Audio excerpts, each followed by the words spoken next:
Allahu akbar, Allahu akbar. Jama'a dan Allah ku taro mana Abdurrahman Tani. Ku taro mana shugaban kasar mu na Nijar. Ku taro mana baban mu maganin kukan mu. Billahi lillahi.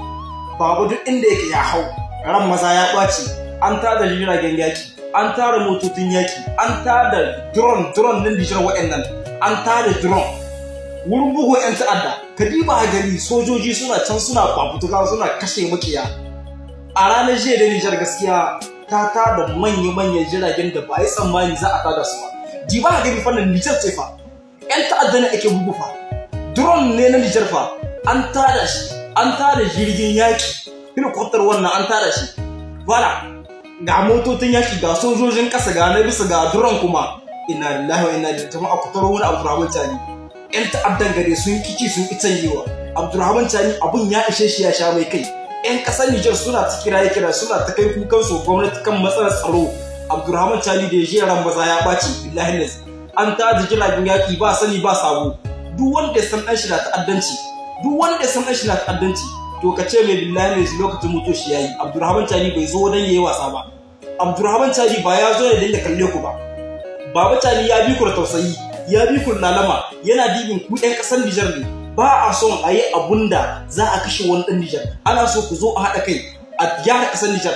Babu Tani ya bi ku da hankalinku, ya aje duk wani abu, ya nuna muku cewa ku zo ƙasar nan Nijar ta ku ce. Ku zo mu gyara muku ita nan zuwa gaba kaɗan za mu tafi mu bar wannan mulkin ku ne za ku kama abunku. Jama'a 'yan Nijar, ran maza ya ɓace. Abdurrahman Tani son excellence ya tar da jiragen yaƙi kuma sojojin ƙasar Nijar suna kamawa ana dibin ƙauye da birane da kama daga harkokin ruwa, matsalar ruwa da matsalar asibiti duk Abdurrahman Tani ga shi nan kamar yadda kuke gani ba na lizimash ana ta kula da mutanen ƙauyuka da suke farin ciki suke murna. To Abdurrahman Tani kowa ya ga abin da ke faruwa a Nijar a ranar jiya. Shugaban ƙasa Abdurrahman Tani ya tada drone na ƙasar Nijar yayin da yake bugun 'yan ta'adda ba ƙaƙƙautawa kuma ba sani ba sabo. Babu wai kai ɗan Nijar ne tun da an bi kullalama samar shekara 3 kun ki kushi ba ku ji ba ku gari. Abdurrahman Tani ya ce duk wanda iya wuri aka bashi. Bismillah ga hili ga mai doki. Bibila Nijar yin Abdurrahman Tani billahi lazi. Ran maza ya ɓaci. Partage na bidiyo ne ga ai sharin wannan bidiyo. Saboda shi hankalin bai kawo muna can hankalin mu ya koma can gabas tsakanin Isra'il da kuma Iran. Yau kuma Nijar wannan ga labarin nan a shi tele sahel ta wallafa shi. Insha Allah mubarak Nijar. A sa kasan Nijar a addu'a. Merci. To kaya yana da sauka a safiyar Litinin din nan. Ba a fa saurara fa da sauke kaya ba a safiyar wannan Litinin din da kuke gani. Don wannan safiyar Litinin din sun kiranta da morning show kaya. A halin da ake ciki yanzu an haru farfajiyar shugabannin saboda ƙarasa ta za a yi a baya ma sun ɗan taɓa ta to amma yanzu da safen nan ita suke hara domin su baje ta ya zamto cewar ba inda za su zauna su wani aiwatar da wani shugabanci ga ƙasar a halin da ake ciki. Yanzu maganar da nake gaya muku ana can ana sauke kaya a iya farfajiyar wannan ƙasar. Iya kaya ne yake sauka da wannan safiyar Litinin ɗin yanzu da nake haɗa muku rahoton nan. Shi yasa na ce kafin wani abin nan bari in kawo muku rahoton yadda yake tafiya. Muna nan muna bi sau da ƙafa kuma mu ga yadda aka kaya ɗin mu ci gaba da kawo muku abubuwan da ke faruwa a wannan ƙasa wacce ta takali fitina haka kawai. Kayan da aka sauke a iya jiya da daddare zuwa safiyar nan, kayan ya kai kayan ba zai misaltu ba. Hankali ya tashi, hankali ya gushe, kaga soja da kansa ya fito ko soja da kanta ta fito tana begin ɗin shugaban ƙasar Iran suna cewa sun yi saranda a yi haƙuri. Amma ina, a yanzu dai sai kun gane cewa shayi ruwa ne. Wa'annan mutanen da kuka taɓo ƙeƙashashu ne in dai wajen yaƙi ne. Sun yarda cewa su mutu gaba ɗayansu a wajen yaƙi in dai kuka taɓa su. Ƙeƙashashu ne a wajen yaƙi. Shekara 4,500 suka yi suna mulkar duniya. Kuma duk abin da suka dama haka za a ci a duniya. Ba su taɓa gezo ba a shekara 4,500 ba. Farisa ne. Kun takalo Farisa muna gaya muku maganan nan amma ina Farisa ne shekara 4,500 suka yi suna mulkar duniya. Tunda suke ba su taɓa girgiza ba a shekara 4,500 sai abin da suka ga dama a duniya haka suke.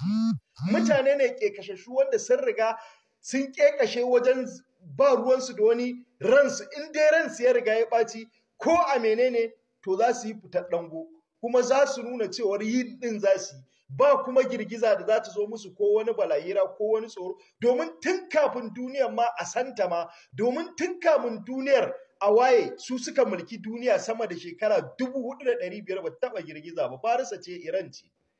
Sannan ƙasashe da dama suna cewa a yanzu za su shigarwa ƙasar Isra'ila, kamar irin ƙasar Faransa da kuma ƙasar Indiya suna cewa za su shiga. Sai muka ji kuma ɗan kurma shi ma ya fito yana cewa fa, to a yanzu a halin da ake ciki fa, a kodayaushe shi ma zai iya dannowa. Kim Jong-un kenan. Kim Jong-un shi ma ya ce a kodayaushe zai iya dannowa domin ya marawa ƙasar Iran baya.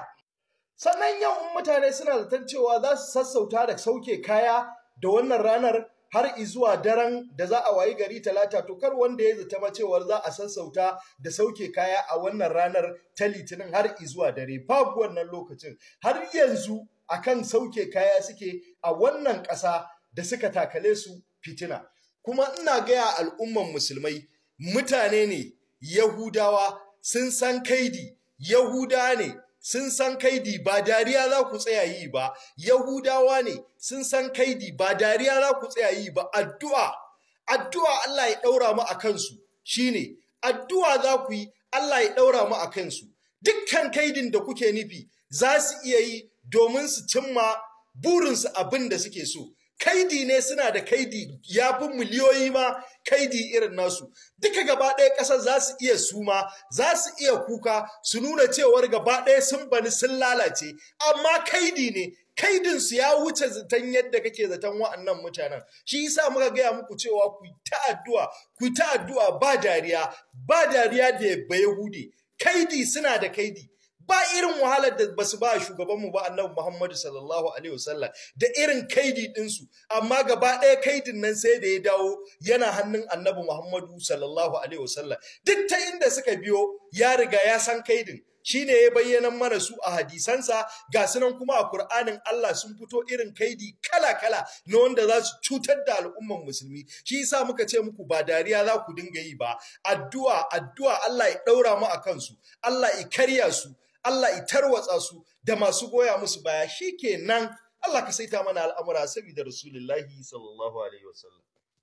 To alhamdulillah fa yan uwa masu kallo na, wannan abin hamdala ne, ku yi sharing din wannan bidiyo. Wato wannan makamin na jamhuriyar musulunci ta Iran, wato air defense, wanda ke hahalbo ke kakkabe duk wani hari da aka kawo mata a sararin samaniya, yana nan yana ci gaba da aiki fa lafiya kalau, yana nan yana ci gaba da babbake kakkabo makaman Isra'ila, wanda a Isra'ila ta yi tunanin cewa wannan makamin ya samu matsala yayin da ta yi amfani da munafukai na cikin gida suka sanar da ita cewa lallai air defense din Iran baya aiki. Ta wannan damar ce suka samu domin kai har-hara a cikin Iran. So amma yanzu haka air defense din Iran yana nan yana amfani ta ko ina kakkabo makamai yake babu sauki. Shi wannan air defense din makami ko cikin girgije ya shige, in dai zai wuce ta kansa to zai gani sa kuma zai hango shi kuma zai kakkabo shi, wanda yake babu abin da ke wannan makamin shamaki, kuma shi ba tare da ganin makaman da makamin ke fitarwa ba, kawai sai dai a ga jirgi ya kone rakaf ya faɗo. Wannan air defense din yana nan yana aiki a Iran. Al'umma ku ci gaba da addu'a, ku ci gaba da wannan, tabbas ana ganin nasara, ana ganin tasirin addu'a. Mu yanzu wani malami ya taso yana mana wa'azi akan wai ƙyan sunna ne wai a Syria su kaza, wallahi in ba ga ɗan Shi'a ba da waɗannan ahlus sunnan da suke Syria shaike nake, ba su da imani, ba san ma menene ma musulunci, ba san ma menene musulmai ba. Wai yanzu saboda tsabar rashin imanin su, kai waɗannan al-Assad din shi komo dushi kashe su. Wai saboda rashin imanin su, wai sun tashi gara wai su kama mai Yahudawa wai akan wai ƴan Shi'a.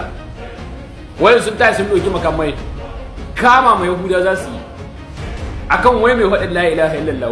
Komi a bambancin aƙida da tsakaninka da musulmi, wallahi ya ɗarin maka kahiri, ya ɗarin maka maƙi Allah maƙi manzon Allah, ta ƙaƙa za a yi haɗa su.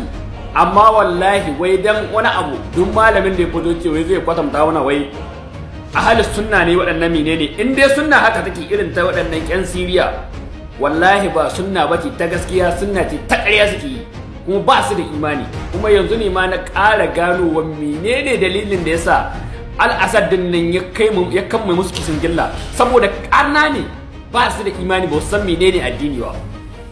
kuma mutane ne waɗanda ba kama rasa menene alƙiblar su, waɗanda suke kama ma da Yahude wai da sunan wai su musulmai na, wai har suna sunan sunna, wai suna kira da su sunna, wai suna za su kama ba Yahude wanda ba zai taɓa yarda da musulmi, ba zai taɓa yarda da addini, ba zai taɓa yarda da annabin Muhammad sallallahu alaihi wasallam, ba shi da alaka ta kusa ko ta nesa da abin da danganci yarda da Allah ko dai.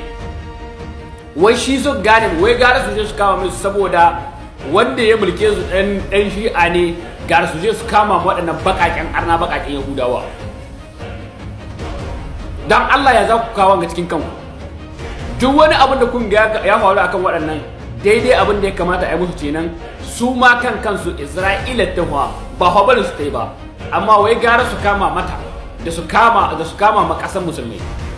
Yau duk yadda za a kwatanta ma ɗan shi'a ka yarda dai musulmi na, tun da ya yarda da Allah, ya yarda manzon Allah, ya yarda kuma da Alƙur'ani. Don haka muna Allah wadda da abin da waɗannan baƙaƙen arna suke nan suna aikatawa, saboda sun fita zama musulmai.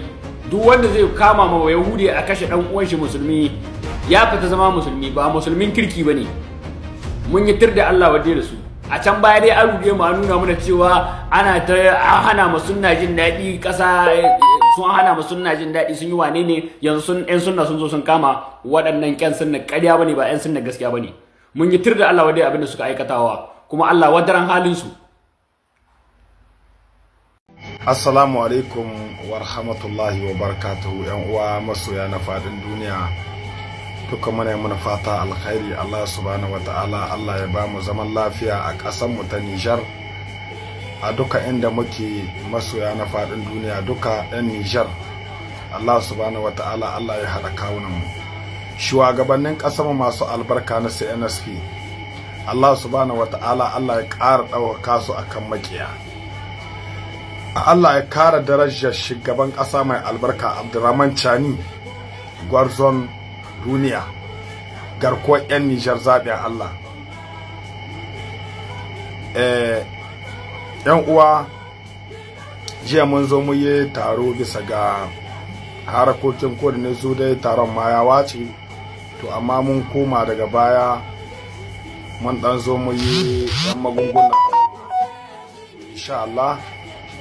To mu fatan mu dama shine a samu sauyi, a samu gyara saboda abubuwa su yi yawa. Yau in muka diba bisa ga abin da shahili sifa sai ta mota an tsaida ta hiyar da shekara guda, mutanen mu suna ta bisa hayya ana kama su. To kaga da a ce akwai lese fase ko an kama mutum dai yana da wata duro kishi wadda ya an kama shi ma ayi zalunci, amma ba ya da lese fase kina ko an kama shi kaga bai da wata takarda wadda za ta bashi shaidar shi ya tafi zuwa gida. Sannan mutane cikin fraud suke tafiya gida, to kina ule da mutane su ta cikin fraud gara ma a ce ana musu wannan takarda ta lese fase su samu su ta gida. Sannan mutanen da suke tahiya gida, kaga wani ya tashi tahiya gida, kaga ba a iya catun da ba a lisifa sai a hana mai tahiya gida. Magana ta gaskiya kina dole na kamata a ce ana yi ma mutane lisifa sai suna wucewa.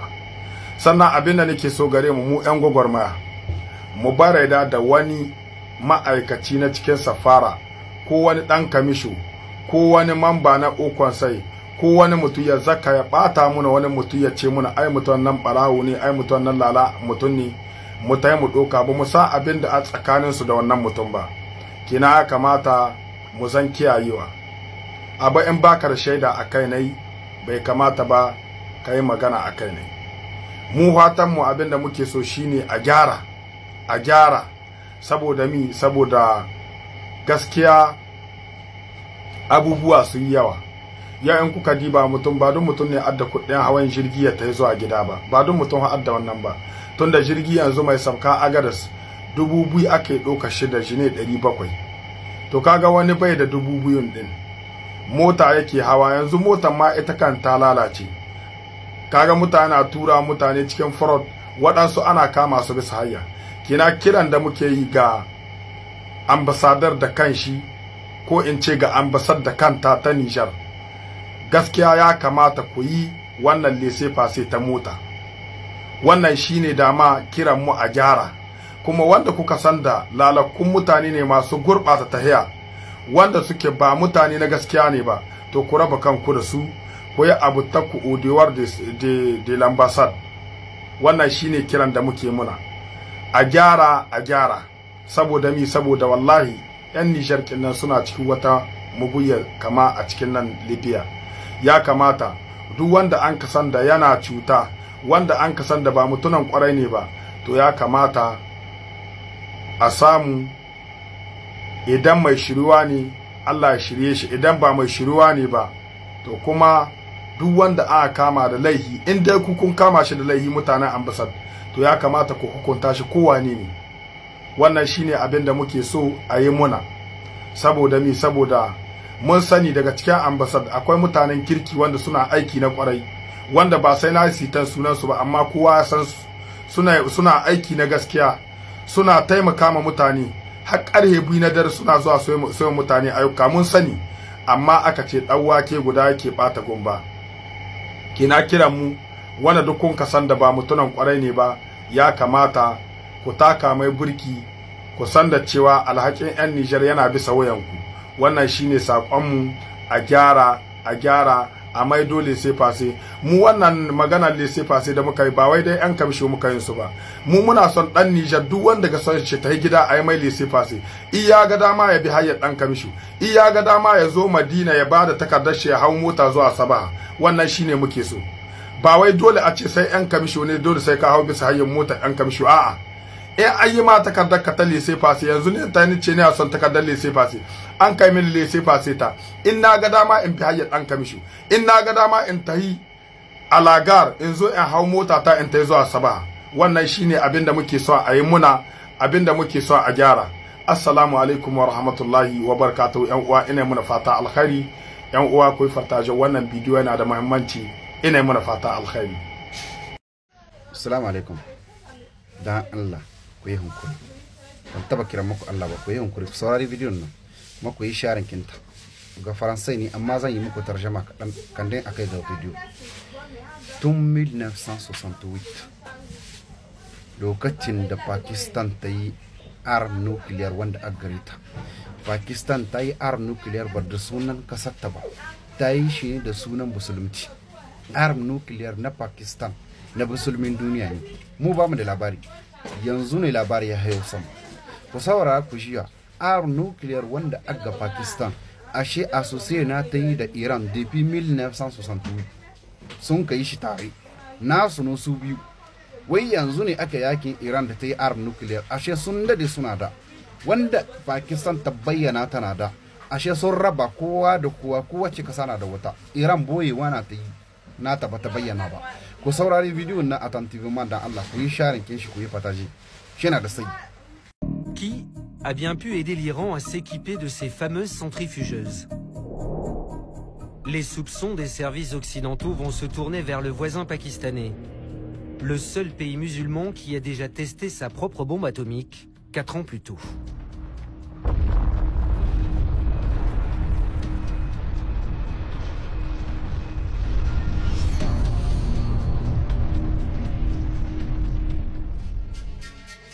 À Langley, en Virginie, au siège des services secrets américains, le responsable de la lutte contre la prolifération nucléaire espionne depuis plusieurs années les activités pakistanaises.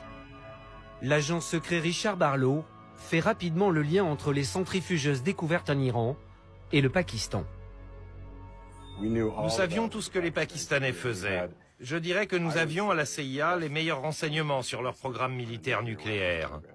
Nous savions tout sur les responsables du programme, même ce qu'ils prenaient au petit déjeuner. Leurs activités nucléaires étaient mon souci principal depuis le premier jour.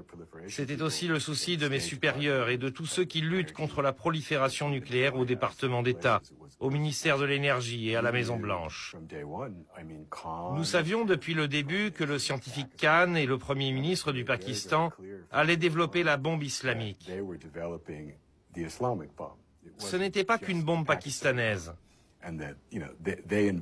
Ils avaient pour projet d'établir une sorte de califat nucléaire qui s'étendrait de l'Asie à la Turquie. l'ancien chef d'état-major des armées pakistanaises confirme aujourd'hui l'existence de cette alliance secrète entre son pays et l'Iran. C'était en 1988, lorsque notre président est mort. Je me suis adressé à mes officiers et j'ai dit « Il y a une nouvelle donne qui apparaît dans la région. Au Pakistan, la loi martiale a disparu. C'est maintenant la démocratie dans notre pays. Les soviétiques ont perdu la guerre en Afghanistan et battent en retraite. La guerre entre l'Iran et l'Irak est finie. Et les Iraniens en sont sortis plus forts. L'Iran est un pays libre. J'ai dit que ces trois pays ont subi des agressions de l'extérieur. Il était donc logique qu'ils s'allient, un peu comme l'Union européenne. L'homme qui va livrer la technologie de l'arme atomique à ses nouveaux alliés iraniens est le père de la bombe pakistanaise. Abdul Qader Khan est un héros national qui a permis à son pays de devenir une puissance nucléaire.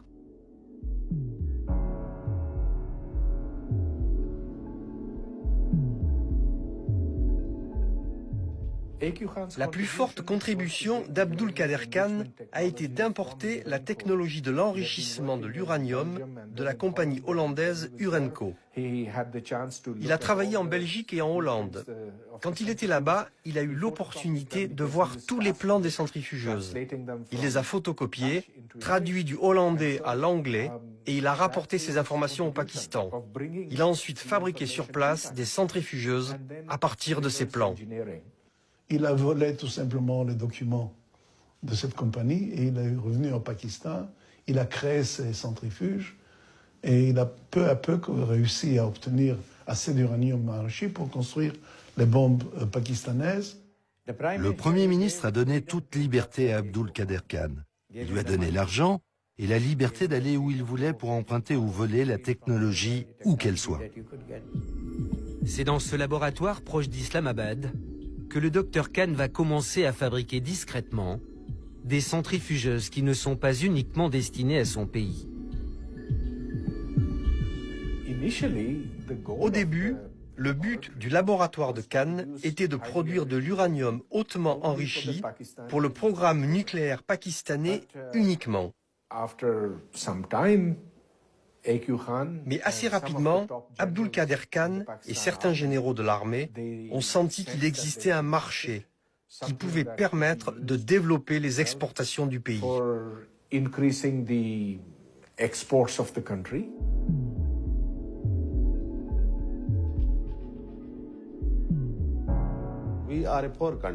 Nous sommes un pays pauvre et nous avions une dette très lourde. Nous avions vu que les pays occidentaux avaient supprimé les dettes de plusieurs pays dans le passé. Le Pakistan était dans une situation comparable, mais le Fonds monétaire international et la Banque mondiale avaient refusé de réduire notre dette à cause des Américains. Qu'est-ce que nous pouvions faire ? Laisser les Pakistanais mourir de faim? Si vous ne nous donnez pas un peu d'air pour le remboursement de notre dette, alors il y a quelque chose que nous pouvons vendre. À la fin des années 90, grâce à l'appui de militaires corrompus, le père de la bombe pakistanaise va donc faire prospérer son entreprise clandestine de matériel nucléaire en mettant en place un réseau de fabrication et de commercialisation à l'échelle mondiale.